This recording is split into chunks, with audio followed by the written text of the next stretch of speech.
Whether you love it, hate it, or have never thought about it, chances are some nanny wants to ban it. Presenting the Nanny of the Month runners-up. New York City, whose health department wanted to slash the number of establishments that sell booze.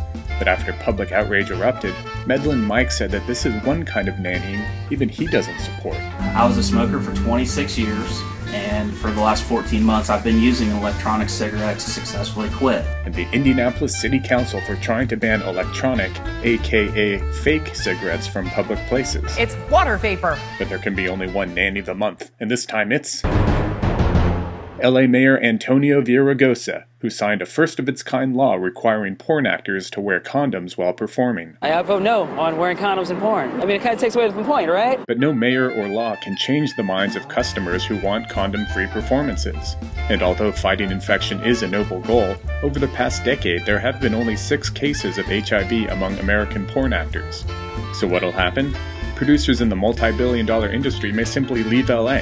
And if crackdowns become more severe, more porn may go overseas or underground, where safety oversight would likely be worse.